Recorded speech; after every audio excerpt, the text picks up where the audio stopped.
Losing a spouse can be devastating. Not only is it an emotional tidal wave, but there are financial implications as well. What happens with a surviving spouse? How is life going to be different? What are some of these financial implications? This is The Wealth Technique. I'm Michael Baker. Let's get started. Welcome to The Wealth Technique, where we help you build, protect, and transfer your wealth. We're talking about losing a spouse, something that is a traumatic and definitely life-altering event. I have to tell you in advance, my professional expertise is limited to the financial scope of this equation. I understand that when we talk about losing a loved one, especially a spouse, there are tons of emotions, all kinds of emotional trauma that has to be dealt with. And grief is a powerful, powerful factor that impacts all of us that go through this type of transition. What I want to focus on in this video is specifically the financial things that you want to think about or consider, hopefully in advance, as you prepare and plan your wealth. We can lose a spouse in a number of different ways. There can be an accident, an unforeseen illness. Sometimes we just reach our life expectancy. However it happens, it's never easy. And what I will tell you is that stress is at level 100. While we can't divorce ourselves from the emotional impact of losing a spouse, what we can do is try to control some of the financial impacts of losing a spouse. And with that, there are several things that you need to consider when it comes to this type of transition in your life. Your spouse will forever have a new blueprint, both emotionally and personally, but also financially. I often tell couples, we can't control the emotional side of this equation, but what we can do is we cannot allow the financial piece to compound on the stress and trauma of losing a loved one. One of the first things that anyone should consider is, how will the household be impacted economically? And I start with cash flow. If someone is working, if they are retired, if they're collecting Social Security payments or pension payments, how might the cash flow situation to the household be impacted when one person is no longer there? We know that if it's a retired couple and both parties are collecting Social Security checks, the lower Social Security amount ceases. It no longer comes in.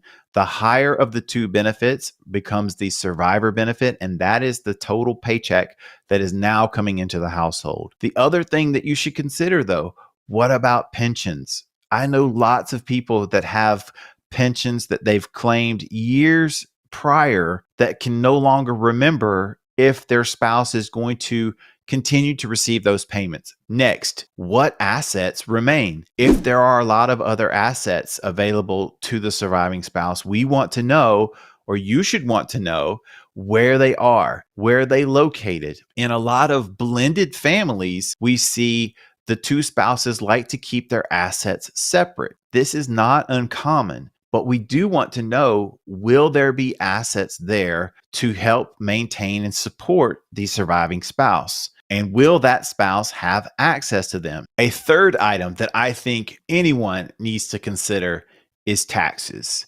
When you're married, most couples file a married filing joint tax return. When we lose a spouse, however, there is tax bracket compression. A married filing joint compresses down to a single file or a single filer status.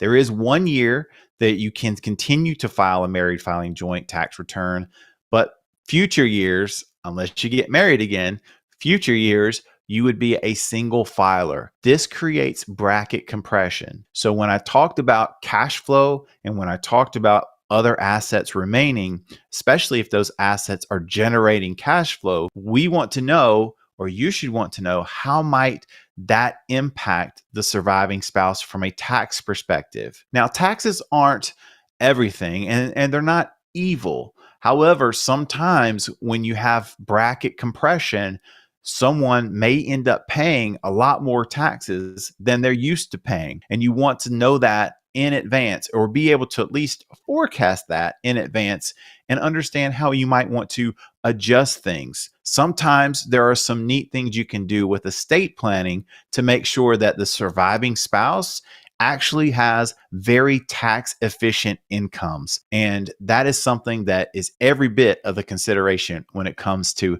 estate planning. A critical piece that you need to think about is who is going to be on your spouse's team. When we do life, we have all kinds of professions and people that help us do different things. We have attorneys, we have tax professionals, we have financial advisors. Who would be on your spouse's team? Is that team a good fit for your spouse? One of the things that is not uncommon is, especially for women, many women will actually leave a pre-existing financial advisors and tax professionals when their husbands are no longer here because they never felt like they were listened to in any of the meetings. So if you want to have a great transition for your spouse, make sure that the advisors and the team that you use is truly a team for both parties. You don't want to have this massive